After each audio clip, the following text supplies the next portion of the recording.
bienvenidos a 2.5 Gasteiz. Un día más, creo que esta es nuestra tercera semana, desde que arrancamos a finales de enero, en esta segunda temporada de este programa, de esta actualidad, de alguna forma, de Vitoria-Gasteiz y Álava, aunque a veces desviamos la atención, porque también es verdad que lo que pasa, digamos, en nuestro alrededor más inmediato también nos afecta y no podemos dejar de mirar realmente la actualidad política, social, económica, nacional o internacional, porque a veces pues hablamos de Grecia como hablamos de los partidos emergentes, más nacionales. Bueno, pues hablamos y todo influye, porque para nosotros evidentemente es importante lo que pasa más allá, como se suele decir aquí, y decimos de forma muy habitual, de la muga, ¿no?, alavesa o gasteiztarra. Dicho esto, todos los días las propuestas que hacemos en el programa son propuestas que tienen un argumento basado principalmente en eso, en nuestra ciudad y en Álava, y muy de vez en cuando, también muy de vez en cuando, en algo personal. Con el protesto, y si me lo permiten voy, como dice mi compañero, voy a entrar a matar, y además es un argot que además me va a valer durante la entrevista, esta primera entrevista del día, porque además a la persona que va a entrevistar, al entrevistado de hoy, le gusta mucho los toros, es además comentarista taurino en todas no hay fiestas, incluso Navarra también, me consta que le gusta mucho irse a Navarra a ver las grandes corridas de toros de Navarra. Bueno, el caso es que hoy el argumento, evidentemente siendo el día de la radio, no podía ser otro, la persona que tenía que estar a mi lado, que la voz, una de las voces que yo he escuchado toda mi vida en Radio Vitoria, y que no es que otro que Cherra Díaz Unzueta. Bueno, digo Cherra porque realmente Cherra es para los amigos, como decía... Es Cherra. Cifuentes suele decir, soy Juan Carlos Cifuentes, Cifu para los amigos. Aquí, ¿no? Un poco parecido, Cherra, ¿no? Para todo el mundo. Me lo pusieron los alumnos en Durango antes ¿Sí? de venir a Radio Vitoria el año 73, y Cherra se quedaba ahí impreso para siempre, amén. Bueno, que yo he pasado por tu programa 2 o 3 veces ya, y yo decía, hombre, o sea, a ver, yo no lo he hecho por compensar, porque igual más de uno pensará, no, es que esto está... No. Son amiguetes y tienen Sí, un rollo. sí que también. Pero no es verdad. Yo cuando me propusieron, oye, el día de la radio, dije, ya está, Cherra Díaz Unzueta, no hay más que hablar. O sea, la voz de Radio Vitoria, de 30 años dirigiendo Radio Vitoria, no es nada, ¿eh? 30 añitos, Joseba. De los 80 a 30. De los 80 a 30. Porque hemos celebrado el 80 aniversario de este año. Eso es. Se celebró el 30 de septiembre de 2014. Del 2014. Son 80 años, 30 siendo emisora pública y 50 siendo, no voy a decir emisora privada, porque salvo el tramo primero de la radio en el año 34, Radio Vitoria siempre ha pertenecido a una institución, ¿no? 30 años felices, 30 años con problemas, 30 años con retos, pero 30 años de radio. Me le voy a contar una anécdota a tus televidentes. Cuando yo estudiaba periodismo en la Universidad de Navarra, yo despreciaba la radio. Estábamos en el grupo de entonces, Pedro J. Ramírez, Carmen Soller, gente que luego en el mundo de la comunicación ha sido importante. Y la radio, el año 67, 68, nos parecía lamentable. Nos parecía una cosa para marujas. Estábamos en pleno franquismo, evidentemente, y por lo tanto no nos atraía nada la radio. A mí la radio me atrae el año 82, cuando hago unas oposiciones para Radio Vitoria, las saco, me dicen si quiero venir aquí, digo que no, 6 meses después hay otras oposiciones para Radio Euskadi, las saco y entonces digo que sí. Y digo que sí, y antes de 3 meses me dicen, pues ahora a Vitoria, donde no querías ir, a Vitoria. Y desde entonces estoy aquí, ya soy un vitoriano más, ya de vizcaíno no tengo prácticamente nada, de Navarro sí, porque mi mujer era navarra y una de las 2 hijas es navarra, y yo me siento a la vez, yo no tengo que explicar nada, yo me siento parte de la historia de la radio en este territorio, y por lo tanto yo me siento muy a gusto con gente como tú, que no es por hacer la pelota. Cuando yo te llevé a mi programa, te llevé porque sabía que detrás de tu personaje había una persona intensa, y esa persona, recuerda, salió en una entrevista, no voy a decir antológica, pero en una buena entrevista. Fue la primera entrevista que me hiciste, si yo estaba en mi lado, recuerdo perfectamente, sí. pero hemos empezado fuera de cámaras diciendo que quién iba a entrevistar aquí. Yo, si me lo permites, hoy te voy a entrevistar a ti. Y te voy a decir una cosa, has hecho una cosa, un gesto que cuando te has sentado hemos estado hablando distendidamente. Y en cuanto hemos arrancado y vamos a arrancar el programa, has sacado un bolígrafo. ¿No estarás nervioso? No. Se llama el punto de apoyo. Es el burladero. Sí, por eso. Cuando yo explico entrevista en la facultad allí en la Universidad de Navarra, les digo que el entrevistado casi siempre se pone detrás de un burladero y hay que sacarlo. No, es para no agitar mucho las manos, que tengo mucha tendencia a mover las manos. Pero yo, si quieres, meto el bolígrafo. No. Es un detalle que quería que quedase reflejado en la entrevista. Cuando hablamos de la radio, claro, es el medio. Cuando nos habla en el argot periodístico, está la televisión como medio, está el medio escrito y está el hablado de alguna forma, ¿no? Y siempre, bueno, de alguna forma no, y ahora está el online que también está haciendo su labor, ¿no? divulgativa, de alguna forma. Pero sí que es verdad que cuando hablamos de los medios, todos los periodistas habláis, porque yo siempre he dicho, y siempre lo digo y lo remarco, no soy periodista, pero todos remarcáis lo mismo, el medio es la radio, todo el mundo quiere la radio, a todo el mundo le gusta. ¿Qué tiene la radio? La radio tiene, Joseba, tres cosas. Tiene primero la capacidad de responder inmediatamente a lo que ocurre. Frente a la televisión y a la prensa, fíjate la prensa, cuando a la mañana leemos un periódico estamos leyendo un fiambre. Informativamente la prensa cierra la más tardía hacia la 1 de la madrugada y lo que ocurre entre la 1 y las 9 de la mañana que vas a comprar tú el periódico, ese arco de tiempo está muerto. Aparecerá 24 horas después, por lo tanto la prensa tiene un papel que no es el informativo, es más bien el opinativo, el del análisis más profundo, es otro tipo de producto. La radio tiene, como te digo, la primera característica, la inmediatez. Ocurre algo ahora mismo delante del hotel y tú puedes transmitir por la radio, porque la radio solo hace falta un teléfono. Segunda cosa, tiene el calor humano frente a la televisión, que esto de la imagen se somete mucho a la manipulación, a la edición y al cambio. La radio no engaña. ¿Por qué? Porque es la voz humana, ¿no? Es el calor de la voz humana. Y tercero, la radio tiene una gran credibilidad, es el medio que tiene más credibilidad. ¿Por qué? Porque el ser humano empezó a comunicarse, yo que sé, hace 1 millón de años, a través de la voz. Y entonces la voz es lo característico nuestro no es ver, todos los animales ven, es articular sonidos, hablar y expresar elementos de la realidad a través del sonido.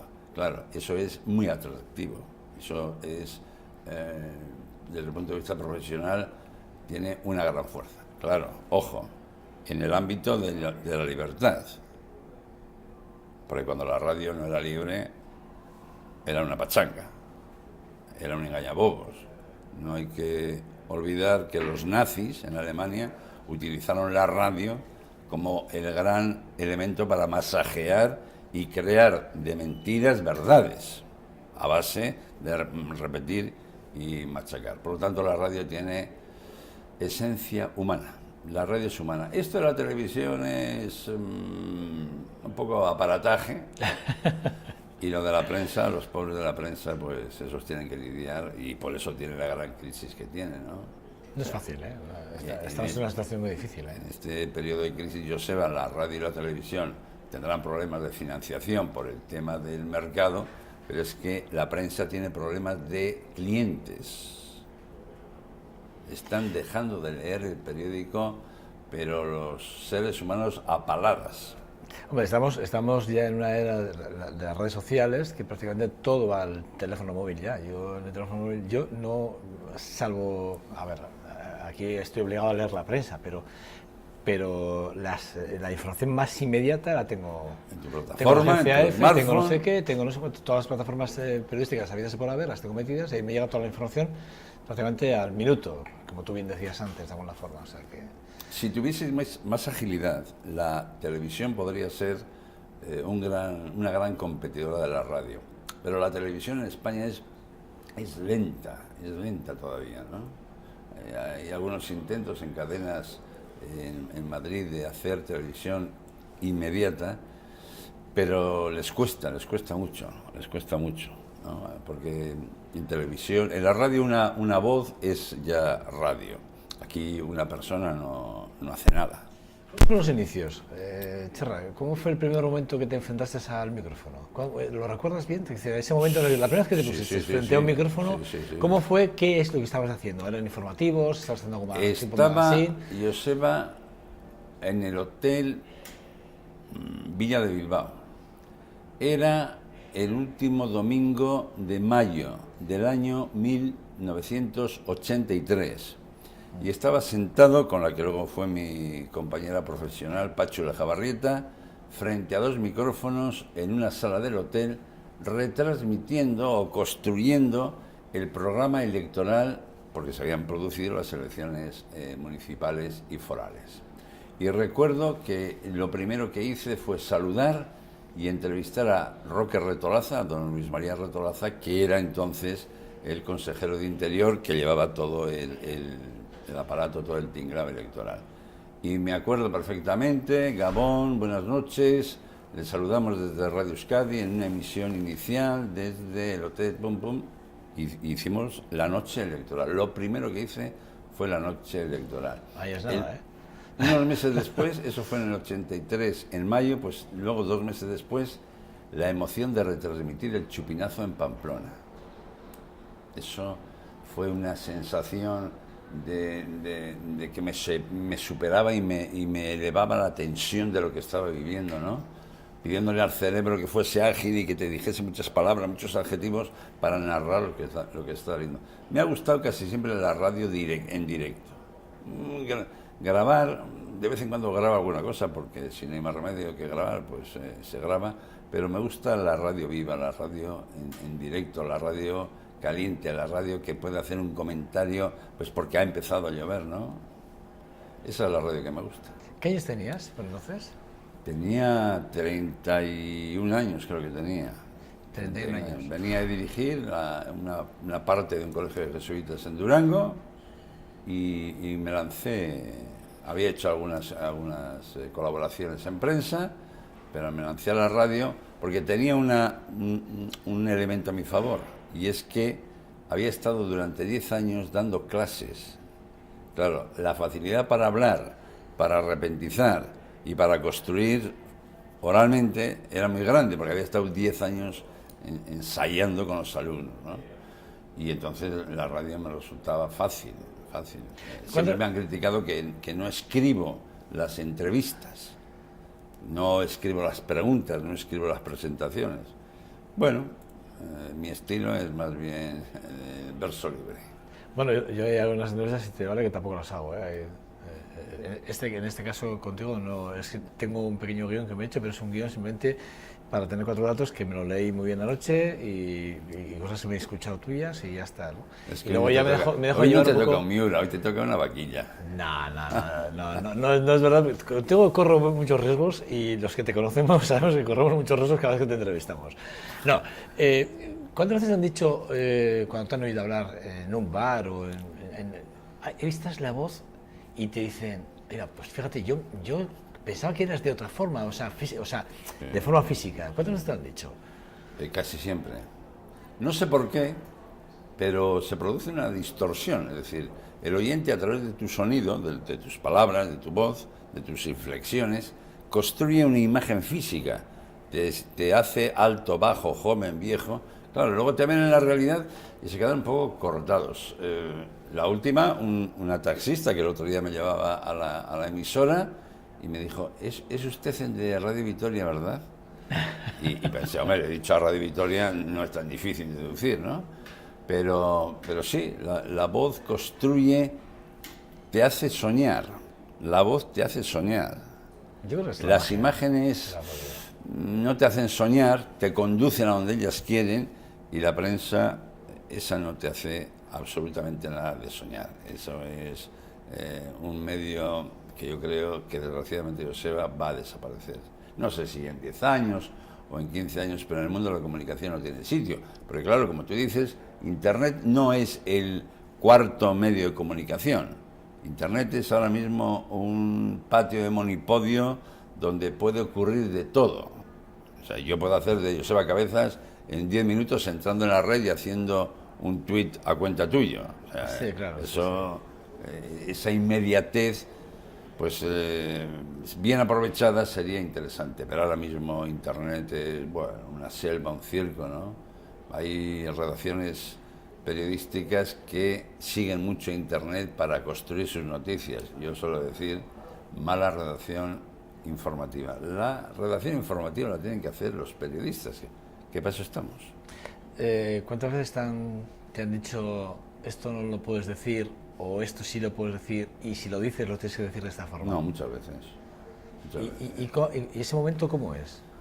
Para ti, ¿cómo ha sido? ¿En algún momento así? Si has reflexionado sobre lo que es tu trabajo y la forma en que te comentan un asunto es grave, es decir, lo que te están contando para que no diga lo que querías decir, la prudencia te aconseja que te pares, pues no es muy complicado, es decir, esto está muy mitificado, ¿no? ¿Por qué el periodista va a decir lo que es actualidad? El periodista es un elemento de la sociedad que tiene una misión, que tiene unos límites y que tiene unas responsabilidades. Y punto final, lo de la libertad de expresión, ¿qué es eso de la libertad de expresión? Te lo cambio entonces, te lo cambio. ¿Te has sentido manipulado en algún momento? No, la única vez que me sentí agredido fue un choque que tuve con el Lehendakari Ardanza en ETV. Probablemente fui un poquito mal educado y excesivamente persistente.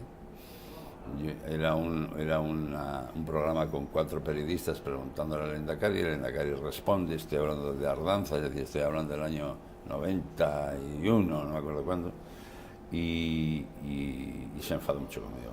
Se enfadó conmigo en antena y después en la sala de desmaquillaje. Bueno, yo no lo entendí, pero yo creí que tenía que preguntarle y le hice las tres veces intervine en el programa y las 3 veces la misma pregunta. Y eso le provocó un enfado grande. Sí, porque también hay que tener una cosa que es un poco burguesita, ¿no? Hay que tener un poco de prudencia. Hay que tener prudencia, ¿no? Según con qué tema. Claro, yo estaba hablando del ejército español, Felipe González, Txomin Iturbe y la negociación con ETA en Argelia. No estaba hablando de hacer un parque tecnológico en Miñano. Y yo creo que es la vez que más he tenido, que he notado el enfrentamiento con otra forma de entender lo que yo quería decir. ¿Pero te has sentido alguna vez manipulado o no? No, manipulado no. Esto no se te ocurra decirlo, vamos, ni sacarlo, ni mencionarlo. No, manipulado. Autolimitado sí. Autolimitado sí. No, me estoy recordando, en 30 años ha habido muchas situaciones. Me río, perdóname, pero es que me río por el término que has utilizado. Por ejemplo, en el tema deportivo, sí. A mí me presionaban más los estamentos deportivos de Álava que los políticos. Bueno, eso pasa también ahora, ¿eh? O sea, a mí los socialistas o el PP o incluso en el PNV los ataques a mi libertad de expresión pues eran mínimos. Si ahora me pidieron esto, no toques esto. Pues quiero recordar una mesa, fíjate, sobre ecologismo ahí en Valderejo, no sé qué era. Y me dijeron, esto no saques esto. Y evidentemente lo sacamos, pero no como lo habíamos pensado. Yo creo que el periodista tiene que establecer una especie de dialéctica con las fuentes informativas, ¿no? Tú no estás para echar a alguien, tú estás para construir con alguien una convivencia, porque claro, en los medios de comunicación estamos en el conjunto social, somos parte de la sociedad, no estamos en el cielo, en el Olimpo, dando órdenes, no. Los periodistas también tenemos que tener un poquito de humildad, y hacer esfuerzos todos los días por mejorar.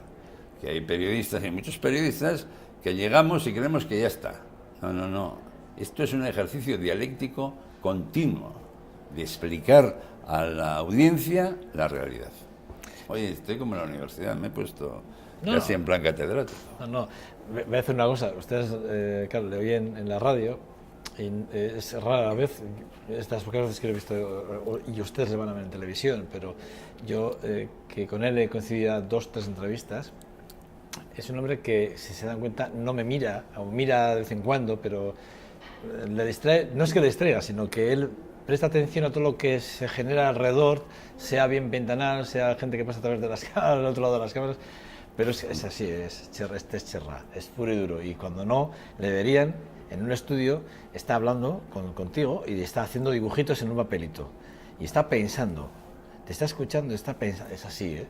La última vez que estuve con él me hizo un folio entero de dibujitos, ahí, con unas casitas pequeñas, hacía unos cuadritos, los rellenaba, los cubría.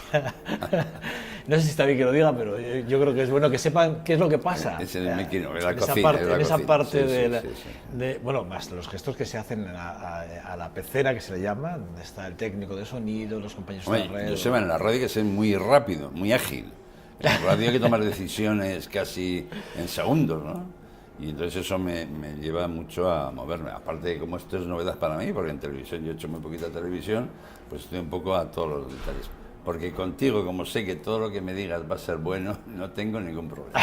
No, malo no te No tengo que pensar qué le contesto a Joseba Cabezas. No, conmigo es Le contesto lo que sale, lo que lo tengo dentro. Conmigo es fácil siempre, ¿eh?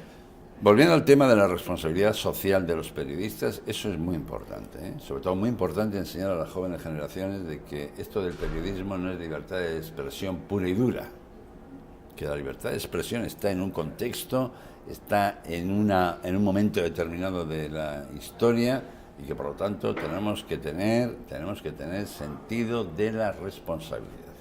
Muy importante, Joseba. Aparte de escribir bien y documentar, de manejar las redes, sentido de la responsabilidad. Pero, ¿puedo hacer esta pregunta? ¿Sí o no? Ah, no, yo hago porque sí. Pero porque eso es una doble moral. Es decir, a mí me parece eso una doble moral. Es decir, porque vamos a ver, la libertad de expresión, Serra, la libertad de expresión, ¿qué es la libertad de expresión? La libertad de expresión es que uno puede decir lo que quiera cuando quiera. Si hay respeto, ¿por qué no? Porque al final sí. ¿dónde delimitas? Sí. Es decir, yo creo que estriba más en el respeto que le tengas que tener a tu adversario a la hora de hacer la pregunta, ¿no? Como tú decías con la danza, la incidencia, ¿no? Incido.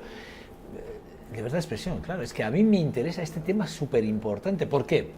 No porque tú como periodista, que ya es importante, le has dado un valor a esa pregunta que crees que además a la sociedad le va a dar un aporte o incluso sacar, porque es la obligación del periodista, intentar sacar más información del entrevistado de alguna forma, ¿no? Mira, la libertad de expresión está limitada por la misma sociedad. O sea, la libertad de expresión no es un derecho absoluto. No es un derecho absoluto. El derecho absoluto es el derecho a la vida. Y luego, derecho a la vida con justicia, libertad y con posibilidades económicas, claro. Porque está muy bonito la libertad de expresión, pero cuando me dicen que hay 50.000 críos en Euskadi que no pueden comer, me tiemblan las cachavas. Y digo, mira, lo de la libertad de expresión para ti, ¿no? Eso es lo mismo que hablar de soberanismo e independencia de Euskadi, sí, cuando tenemos el problema que tenemos, 200.000 vasquitos en el paro. A ver si somos serios. La libertad de expresión tiene un límite, y el límite es el límite de la ley. La ley regula la libertad de expresión. En Estados Unidos con mucha amplitud y en otros estados con menos amplitud. Por lo tanto, el periodista no tiene un arma que es la libertad de expresión, tiene un instrumento que es la libertad de expresión, no un arma, porque se debe a quien se debe, a los oyentes, a los televidentes, y por lo tanto ahí el periodista tiene que tener conocimiento, rigor, sensatez, y le voy a decir que hay un montón de periodistas que conozco que de eso tenemos poco. Cherra, 30 años al frente de una radio que ha vivido épocas políticas, me refiero al local, ya no a lo territorial, porque territorial, bueno, pues todo el mundo prácticamente sabe, pero de lo local también, que también sabemos mucho, es lo que más nos puede interesar, o lo regional, de alguna forma, ¿no? Vitoria-Álava, ¿vale? Desde José Ángel Cuerda, ¿vale? Hasta hoy Javier Maroto, pasando por Alfonso Alonso, Patxi Lazcoz, y hoy el actual Javier Maroto.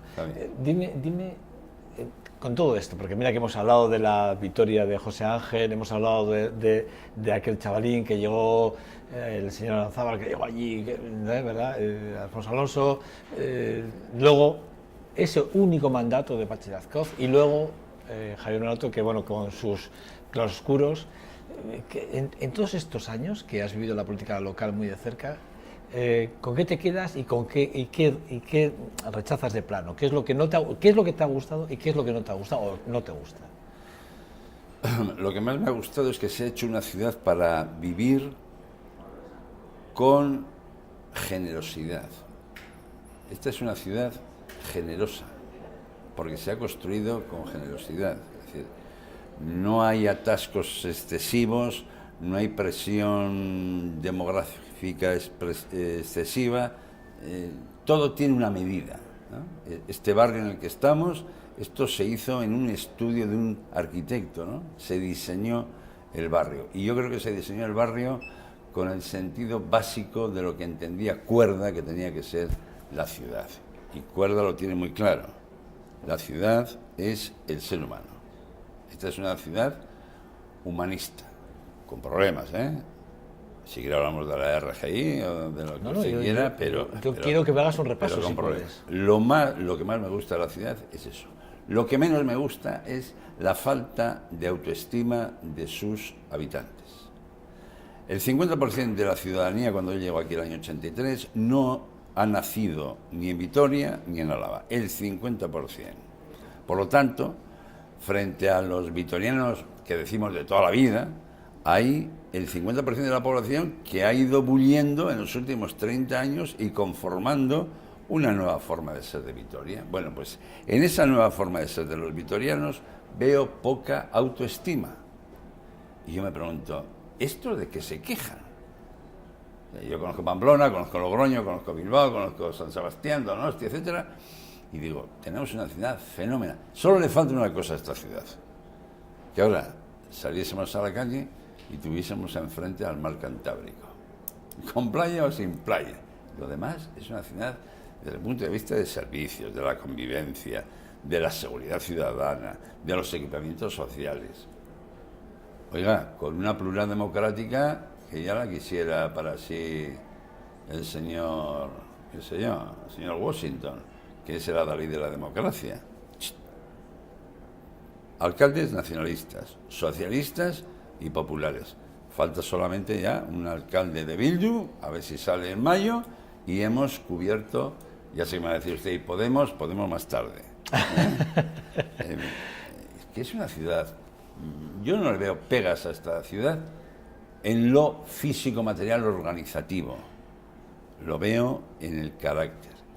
Aquí está surgiendo un nuevo vitoriano que no sé ahora mismo definir cómo es, pero que sí tiene poca autoestima. Mira, tenemos unas fiestas. Tú comparas el Chupinazo de Pamplona, mira que yo el Chupinazo de Pamplona lo tengo en el centro de mi corazón. Sí. Recuerdo, quiero aprovechar la ocasión para hacerle un sentido recuerdo a José María Sedano. Sí, bueno, yo ahora te nos abandonó hace unos días, ¿no? Sí, sí. Cuando a mí José María Sedano, el año 83, me sube a una casa de la Plaza de la Virgen Blanca a ver la bajada de Celedón, le digo, José María, esto es mucho más que Pamplona. Y mira que el Chupinazo de Pamplona parece que eso es la fiesta mundial, eso es el carnaval de Río, ¿no? Pues aquí tenemos una bajada impresionante y no le damos casi importancia. No le damos casi importancia. Aquí tienen que venir los turistas a miles a ver la bajada de Celedón, porque es un acto festivo sensacional. Pues aquí nos parece que es una cosa, bueno, pues del calendario de todos los años. Bueno, pues ¿qué toca? La bajada de Celedón. Bueno, pues toca. A mí me gustaría que la gente joven, la gente entre 20 y 30 años, sintiese orgullo de estar en esta ciudad y de construir esta ciudad y de trabajar en esta ciudad. ¿Dónde radica? Es decir, que no nos creamos nuestra ciudad ni lo que tenemos y que estemos que seamos tan inconformes con lo que realmente... Mira, yo creo que esta es una sociedad muy de muchos elementos combinados.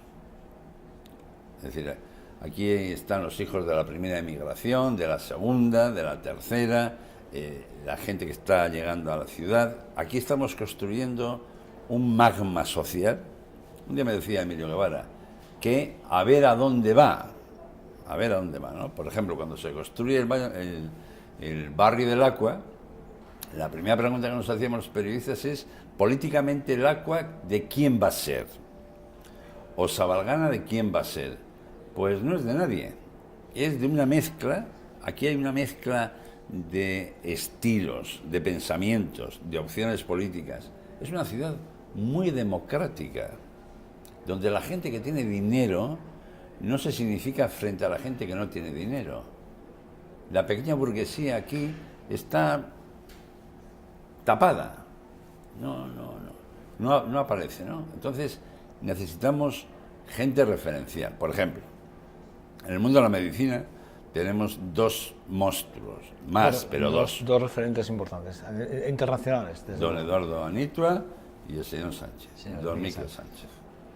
Bueno, pues esos dos elementos tractores de la sociedad tienen que estar considerados por todos los ciudadanos como elementos de su sociedad, de su comunidad.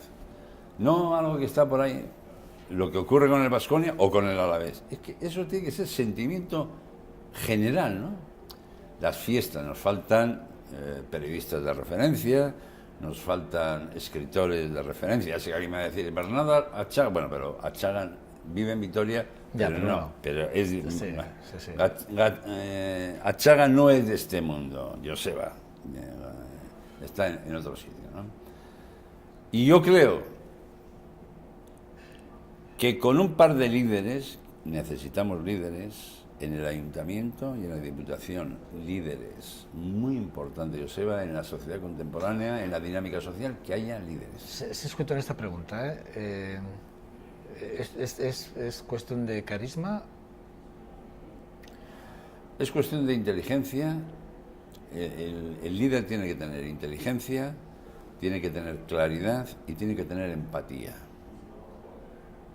Pregúntese usted si los actuales gestores de la cosa pública en Álava y en Vitoria tienen esas cosas. Pues pregúntese usted. Pregúntese usted. Me lo preguntaré. Bueno, yo me lo he preguntado muchas veces, ¿eh? No va a dar la respuesta, pero me lo he preguntado muchas veces. Volviendo un poco a la radio y un poco de todos los programas que has realizado, porque mira que son, aparte de Burradero, que es esa afición que no sé de dónde te nace, esto de los toros, pero es una cosa que... Lo cuento porque... Que hay dos personas, perdón, yo no soy aficionado, ¿eh? Sí, pero escucha, es que es curioso, pero hay dos personas a las que le he oído hablar de los toros de forma vehemente, y uno, eres tú, y otro un músico, un cantante que admiro, que es Andrés Calamaro. Andrés Calamaro tiene tatuado un toro. Bueno, yo me hice cronista taurino porque me pidió la casa, me pidió Radio Euskadi. Cuando yo entré en Radio Euskadi en el año 83, a mí los toros no me interesan nada. Había oído algo hablar en casa porque tenía un abuelo que había sido conductor de tren, que era amigo de Martín Agüero, de un torero bilbaíno y tal, pero en mi casa no había ni fotos de toros, ni banderillas de toros, ni capote, ni muleta. ¿Va? Cuando yo accedo al mundo de Radio Euskadi, allá del año 83, hay que ir a hacer los toros a Pamplona, y en una redacción chiquitina, Miquel Lejarza, que ahora está dirigiendo Antena 3, sí, pregunta: ¿sabe alguien de toros? Todos callados, éramos 10 periodistas. ¿Nadie sabe de toros? Y nadie sabíamos de toros. Y entonces dice el director de Radio Euskadi: tú que estás casado con una navarra, te vas a ir a Pamplona y vas a ver los toros. Y así comencé. Yo sé el año 83, ahora sé poco de toros, pero el año 83, 1983, no tenía ni repajolera idea. No sabía nada de toros, nada. Y me puse a aprender y aprendí. Un día, discutiendo con unos ecologistas de toros en la radio, le dije: yo no soy aficionado de esos aficionados por tradición o porque le gustan o porque tienen en casa retratos de cuadros y toreros, no. Yo soy del mundo del toro porque me tocó profesionalmente atender al mundo del toro. Si mañana quitan los toros, yo no voy a salir a manifestarme para pedir que estén los toros aquí. Que quitan los toros, pues quitan los toros, no tengo ningún problema. Como si quitan el baloncesto, no me preocupa nada. La gente me identifica, porque claro, 30 años haciendo toros, pues son muchos toros. Pero yo no soy un aficionado, yo soy un profesional que tuvo que hacer toros y hizo toros, como si tenía que hacer la guerra de Vietnam, pues yo hubiese ido a Vietnam. De todos los programas, ¿con cuál te quedas? De todos los que has Con el dirigido. último, con alguien te está escuchando. Llevo año y medio en el tramo final de mi carrera y me lo paso sensacional, sensacional. Eso de hablar y saber que te están escuchando, Joseba, eso lo sabes tú, es una de las grandes satisfacciones de esta profesión. Eso de que te estén escuchando y tú solo delante de un micrófono, la alcachofa, pum, pum, vayas construyendo una historia, una anécdota, me parece que es profesionalmente lo que más me ha satisfecho en toda mi vida como profesional. Una entrevista con la que te quedes, de todos estos, en 30 Pues años en la Vitoria. le va a parecer a usted que es botafumeiro, incensario, pero yo las entrevistas casi exijo que se hagan en el estudio, ¿no? Porque me gusta ver cómo se va moviendo el personaje. Pues una de las mejores fue la suya, Esto no te lo porque creo. usted fue capaz de desnudarse No a te creo. 60 kilómetros de No distancia. te creo. A ver, José Ra. No, ha habido entrevistas, a ver, dos por ejemplo. La de Iñaki Iriarte Vale, de Iñaki Iriarte, sí. con su amigo, ¿cómo es Ilardia. Fue una entrevista muy cordial, muy cariñosa, ¿no? Muy cariñosa, ¿no? Iriarte enfrentado al micrófono y hablando de forma, en su estilo, ¿no? Hombre, así una entrevista que me haya tocado el corazón, pues ahora mismo la de Charlie Prieto fue buena. Normalmente los personajes en la entrevista terminan abriéndose, que es el objetivo de la entrevista, enseñarle al público lo que hay ahí, ¿no? Y eso se hace con suavidad, con mimo, con toques. Sí, persona a personaje es una sección dentro de alguien que está escuchando que es la que Persona de personajes, sí. la que me lleva a la ilusión todas las semanas. Te voy a preguntar por los seres. Radio Vitoria, Radio Vitoria, ITV en sí, va a haber trabajadores que van a salir en breve de la casa. Tú que conoces muy bien la casa, ¿es necesario o no? Sí. ¿Cuál es el posicionamiento? ¿Qué piensa Txarra Díaz Unzueta? Bueno, cuando yo dejo Radio Vitoria, el año 2009, en junio del 9, aparece una nueva dirección que encomienda un estudio de viabilidad de la empresa desde el punto de vista de la plantilla a una compañía, creo que es francesa, Tablegón, que tiene la sede en Madrid. Y de ese estudio, de lo que yo leo de ese estudio, se saca la conclusión de que 150 puestos de trabajo deben de ser amortizados, ¿no? Son 150 o 161 o 183, pero que hay que modificar la estructura de la casa. Eso supone que antes de echar a la gente hay que pensar qué vas a hacer con lo que tienes y a partir de ahí establecer si sobra o no sobra. Pero a mí esto de poner el carro delante de los bueyes me han enseñado los aldeanos en Durango que no sirve para nada. No consigues mover el carro del caserío. Pues aquí igual. Aquí hay que delimitar. ¿Usted qué quiere hacer de Radio Vitoria? ¿Quiere hacer una emisora de 10 horas de producción al día? ¿O de 20? ¿O de 24? Dígame qué quiere. Y en función de lo que quiere, se establece el cuadro de personal. Si sobra o no sobra, ya veremos. Lo primero es lo primero. Y lo primero es determinar qué tipo de televisión queremos hacer, cuántos canales, qué tipo de radio, cuántas radios, y todo eso es relativamente sencillo de hacer. Eso en un mes se establece el plan y se puede discutir con los sindicatos. Claro. Sí, está claro. Plan de contenidos. ¿Qué contenidos queremos? ¿Usted qué quiere? Radio Euskadi 24 horas, Radio Vitoria 24 horas y Euskadi Ratia 24 horas. Bueno, pues eso tiene un coste de plantilla que exige esto. Pero no es injusto, quiero decir, vale, si te leéis todo... Primero el plan, Joseba, primero el plan y luego el ERE. Primero el plan. No, pero fíjate, te digo, ya voy a ir más allá del plan. Pero, por ejemplo, Radio Vitoria, que siempre ha sido como ese ojo, no, ese ojo no, esa emisora que desde Bilbao se miraba como, y se sigue mirando, como, ¿qué hacen esos ahí en esa isla, no? O sea, no, me hace gracia porque yo lo veo así. ¿Qué hacen aquí en aquella isla? Y claro, en Euskadi, en Bilbao, y digo Bilbao, no digo Euskadi, digo Bilbao, y te voy a decir claro, ven aquí a los vitoriánicos, y estos pobres desgraciados que hacen aquí, ¿no? Y tal. No, proporcionalmente, vamos a tirar una línea recta y el que esté en esa línea, todo fuera. Oiga, no, mire, es que esta emisora esta es rentable. Claro, es que es esto, ¿no? A ver, ¿la línea vale para todo el mundo? Yo creo que no. No sé. Cuando yo me marcho, Joseba, creo que estábamos en 16 horas de producción al día. Y un catedrático en la universidad me solía decir, un catedrático de radio, don Ángel Faust Belao, me solía decir, tienes un caso de radio casi único en Europa. Una radio local no puede tener tantas horas de producción porque lo local da hasta donde da. Y yo le decía, oye, mira, mientras los alaveses y vitorianos quieran consumir este tipo de radio, yo no se la voy a quitar. No se la voy a quitar. Lo que dices de que nos veían es que es verdad. Es verdad. No habrán pasado. Pues nos ven, es que es verdad. Es que cuando yo vengo aquí, yo le pregunto al PNV a ver qué plan hay para Radio Vitoria. Y me dicen que haga yo Radio Vitoria, que para eso estoy contratado. Para eso han designado que yo sea el director de Radio Vitoria. Y entonces empieza a construir una emisora que va soltando productos de la SER y va haciendo productos propios. Y así hasta 16 horas. ¿Eso es mantenible en el siglo XXI? Bueno, vamos a ver, ¿no? Vamos a ver cómo están las audiencias y luego no se olvide, Radio Vitoria es un patrimonio de los alaveses. Así que hay algunas frecuencias que eran patrimonio de los alaveses y que han desaparecido del patrimonio alavés. Y no voy a decir ni nombres ni números de frecuencias, que han desaparecido.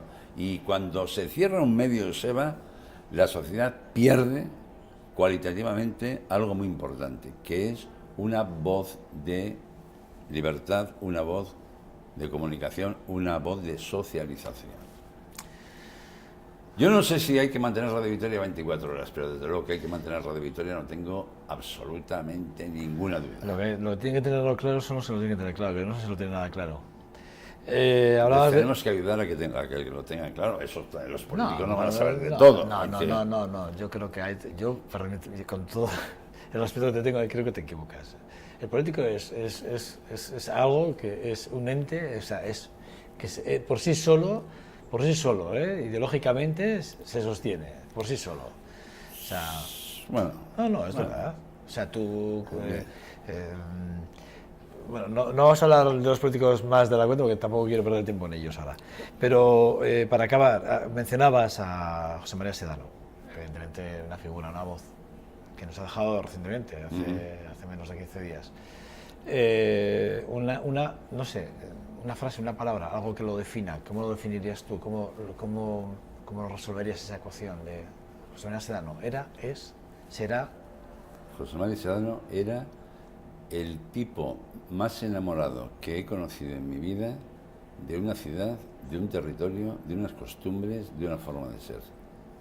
Lo de Sedano era una cosa impresionante, era un paradigma de alavés y de vitoriano, porque él sabía ser vitoriano, pero también ser alavés, que no todos los vitorianos saben ser vitorianos y alaveses. Es difícil, ¿eh? Es difícil. Bueno, una gran definición de José María Sedano. Cherran, no tengo más tiempo. La verdad es que sabes que me tiraría horas, pero te voy a decir una cosa, he conseguido que dejases el bolígrafo, que lo vamos a coger ahora.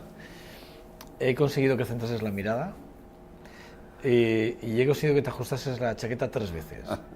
Lo cual quiere decir que yo me quedo satisfecho. Luego esto lo veré tranquilamente, pero he conseguido 3 cosas que para mí eran importantes, ¿vale? Y yo que te conozco algo, poco o mucho te conozco.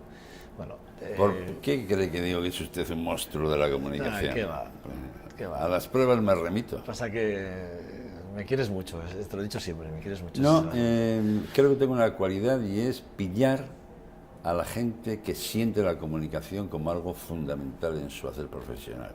Y usted es uno de esos casos. Me chillan aquí, ¿eh? Bueno, No sabes cuánto. ya me imagino, gerencia, bueno, lo de siempre. No, gerencia no. Gerencia también, he visto pero me chilla más mi regidora, mi realizadora. Me chilla mucho. Un placer estar contigo y con tus El placer ha sido mío. televidentes. Y no sabes cuánto te agradezco que te hayas acercado para hablar. Un día tan especial, el Día de la Radio, que es el medio en el que cualquier periodista sueña.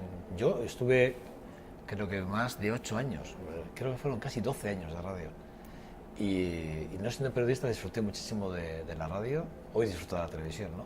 Que me ha costado mucho hacerme a esto porque este medio es muy complejo, hay que tener mucho cuidado con muchas cosas, bueno, pero sí que es verdad que la radio es un medio que a mí me apasiona y que siempre me encantaría volver a la radio, ¿eh? A pesar que lo tengo difícil, pero me encantaría volver a la radio, es una cosa que... Si yo vuelvo a la dirección, usted vendrá a la radio. Pues agradecido. Es metafísicamente imposible que yo vuelva a la dirección, pero bueno. Bueno, ¿quién sabe? Sí. José Ramón Díaz Unzueta. Gracias, Josema. Hay cosas que me dejan en el tintero, muy personales que me hubiese gustado tratar, pero como espero hacer algo más personal, esa es tu casa, ¿vale? Lo que necesites ya sabes, me tienes a entera disposición para lo que quieres cuando quieras. Me he sentido como en mi casa. Solo te falta una cosa, y aquí termino ya. Es que vengas un día a ver los conciertos pedagógicos de Ondas de Jazz. Me gustaría verte. Para mí sería un gran honor, ¿eh? Tenerte ahí sentado, ¿eh? Iré. ¿Vale? Por favor, sí, te lo agradezco. José Ra, gracias, ¿eh? Vale. Bueno, a ustedes nada, despidiendo ya Cherra, vamos con el programa. Tenemos muchos más argumentos para el día de hoy, que bueno, pues que el tiempo apremia y que ustedes también tienen que descansar como yo. Nada, una pausa, unos pocos segundos y volvemos. Estamos con ustedes enseguida. Hasta ahora.